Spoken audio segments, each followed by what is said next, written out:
करें। और सबसे तो बड़ी ये बात है कि पाकिस्तान के ऊपर यह आरोप लगता रहा है कि उसने हमेशा तालिबान को खड़ा किया एक आतंकवादी संगठन के तौर पर, और अब तालिबान ही पाकिस्तान के ऊपर यह आरोप लगा रहा है कि वो आईसिस के लड़ाके पैदा करता है, आतंकवादी पैदा करता है, उनको मदद करता है, उनको हथियार देता है और वो अफगानिस्तान में आके आतंकवादी घटनाओं को अंजाम देता है। यानी कि खुद तालिबान ने पाकिस्तान को आईना दे दिया। अब तक भारत अंतर्राष्ट्रीय मंचों पर इस बात का जिक्र करता रहा है, अब तालिबान खुद कह रहा है कि लड़ाके आतंकवादी संगठन कोई और नहीं बल्कि पाकिस्तान पैदा करता है और पाकिस्तान की सरजमी पर इसका इस्तेमाल होता है। नहीं, बिल्कुल मनोज जी, आपने जो बिल्कुल सही बात की है। मैं इसी बात को देखिए कहता हूँ कि जब 92 में वहां पर जो गवर्नमेंट थी, जिसको हम पीडीओ गवर्नमेंट बोलते हैं, वहां पर जो एकदम पूरा आपका कम्युनिस्ट गवर्नमेंट थी, उसके बाद 92 के बाद और 96 के बीच में सिविल वॉर हुआ और 96 में उनको तालिबान दिखाई दिया।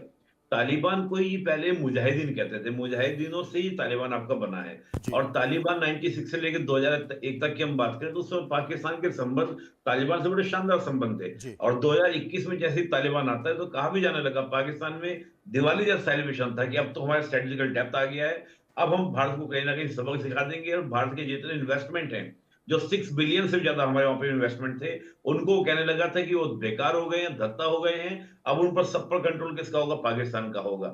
लेकिन जो मैंने भी आपको कहा कि सारे जो जद्दोजहद है उस बात को लेकर हो रही है, पाकिस्तान जिस प्रकार के क्राइसिस में घिरा हुआ है, पाकिस्तान को जिस प्रकार से फंड मिलने में दिक्कत हो रही थी, पाकिस्तान चीन हो या अमेरिका हो, दोनों को दिखाने का प्रयास कर रहा है कि पाकिस्तान आतंकवाद के अगेंस्ट बहुत बड़ी लड़ाई लड़ रहा है, चाहे वो बलूचिस्तान में हो, चाहे वो खैबर पख्तूनख्वा में हो, और अपनी जमीन से आतंकवाद का फोकस हटाने के लिए वो बेचारे अफगानियों को मार रहा है। और जी आप देखिए, चीन ने वहां पर जो आपका सी पैक था उसके ऊपर पैसा लगाने को मना कर दिया था कि हम्म तुम हमारे नागरिकों को, हमारे लोगों को सिक्योरिटी नहीं दे पा रहे हो। चीन ने पैसा देना बंद कर दिया। उधर एफएटीएफ के ग्रे लिस्ट से बाहर निकला, लेकिन जब आईएमएफ ने 3 बिलियन का लोन दिया तो इतनी कंडीशंस लगा के दिया। और अभी जो वर्ल्ड बैंक ने 20 बिलियन अमेरिकन डॉलर की जो बात की है, पाकिस्तान को ये लग रहा है कि अगर मैंने कुछ संजीदगी नहीं दिखाई टेररिज्म को लेकर, तो हम्म ऐसा ना हो कि वो 20 बिलियन जो आने वाले हैं वो कहीं रुक ना जाए।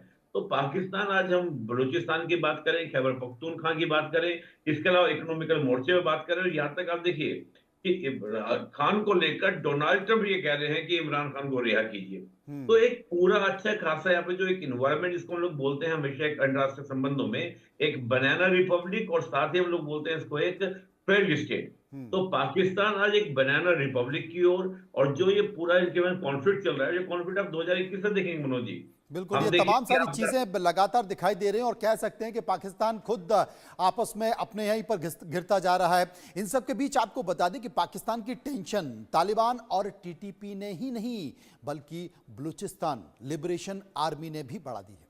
बलूचिस्तान लिबरेशन आर्मी ने खुजदार जिले की जहरी तहसील के मुख्य बाजार पर हमला कर दिया है। इससे इलाके में अफरा तफरी मच गई है। बीएलए ने लेबी पुलिस स्टेशन, बैंक और नगर निगम समिति के दफ्तरों समेत कई सरकारी इमारतों पर हमला कर दिया है।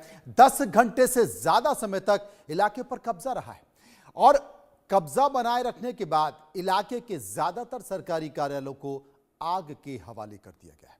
इस दौरान बीएलए ने पाकिस्तानी सुरक्षा बलों से 20 से ज्यादा क्लाशिनकोव बंदूकों समेत बड़ी संख्या में हथियार भी लूट लिए हैं। इसके अलावा 9 करोड़ रुपए भी लूटे गए हैं। करीब 10 घंटे तक बीएलए इलाके में दहशत फैलाने के बाद वहां से चली गई।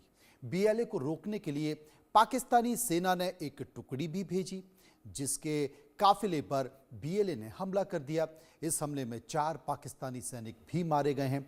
कई सैनिक घायल भी बताए जा रहे हैं, जिन्हें इलाज के लिए नजदीकी सैन्य अस्पताल में भर्ती कराया गया है।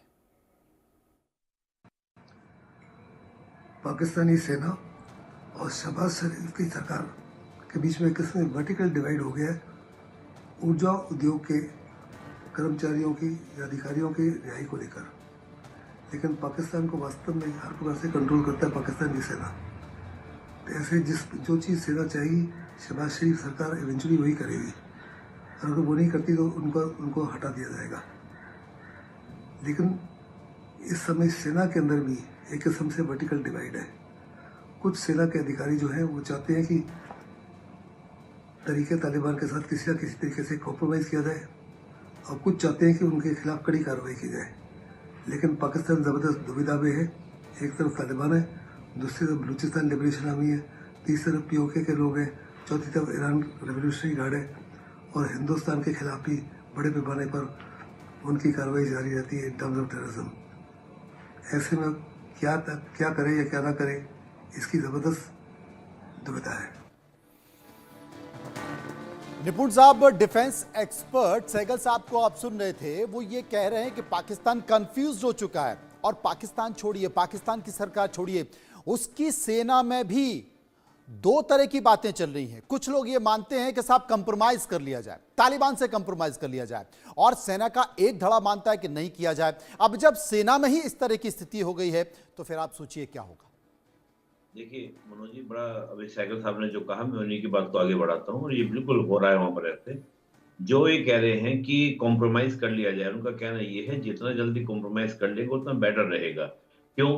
क्योंकि जो वो अधिकारी जो भी वहां पे जिन्होंने हाईजैक किया है, जिनको उन्होंने बंधक बनाया है, वो लोग हैं जिनको परमाणु कार्यक्रम की बहुत ज्यादा क्या जानकारी है।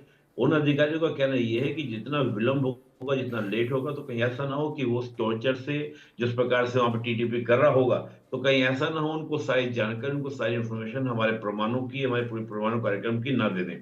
इसको लेकर उनका कहना है कि कॉम्प्रोमाइज कर लिया जाए। लेकिन जो कह रहे हैं कि कॉम्प्रोमाइज ना करें, कि कॉम्प्रोमाइज नहीं होना चाहिए, उनके साथ बात यह है कि अगर हम कॉम्प्रोमाइज आज कर लेंगे तो इससे तो क्या होगा, TTP हो या BLA हो, जितने भी आपके क्या है, जो आपके आउटफिट वहां पर हैं, जो पाकिस्तान से अपने आप को फ्रीडम की बात कर रहे हैं, उनको क्या मिलेगा, आत्मबल मिलेगा और एक तरीके से घुटना टेक नहीं हो जाएगा। जी। और देखिए होता क्या है, पाकिस्तान की जो आर्मी है, आर्मी जब हम पाकिस्तान की बात करते हैं तो पाकिस्तान को कहा जाता है कि पाकिस्तान को चलाने वाला AAA है। AAA यानी कि अल्लाह आर्मी और अमेरिका। तो अगर आर्मी वो है जो वहां पर क्या करती है, कंट्रोल रखती है पॉलिटिकल पार्टीज पर भी। अगर पॉलिटिकल पार्टीज कंट्रोल में ना हो तो कूप करके खुद पावर में आ जाती है। आर्मी अगर वहां पर क्या करती है, घुटने टेकती है TTP के सामने, तो फिर रह क्या जाएगा पाकिस्तान के अंदर।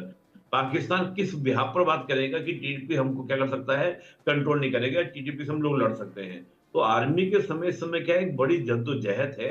और आपने सही कहा कि जब पाकिस्तान की आर्मी के अंदर 2 गुट बन जाएंगे, अब देखा जाएगा उसमें कौन सा गुट क्या होगा, हावी होगा, किस प्रकार की बातें होंगी। जी। लेकिन एक बड़ी बात है कि TTP इस प्रकार की खुली चुनौती देना और जिस प्रकार की डिमांड्स हैं, उन डिमांड में आप देखिए कहा गया कि जो उग्रवादियों के अपने घर गिराए हैं, जिनको आपने मकान गिराए हैं, जिनके रिश्तेदारों के मकान गिराए हैं, उन सबका मुआवजा दीजिए। ये तो बड़ी ये बात बड़ी है कि उन सबका मुआवजा बड़ी दीजिए, और जो तमाम जी। TTP के लड़ाके हैं, उनके परिजन हैं जो आपके जेलों में हैं, जिनके बारे में कोई जानकारी नहीं है, उनको तुरंत रिहा कीजिए। ये बड़ी मांग है।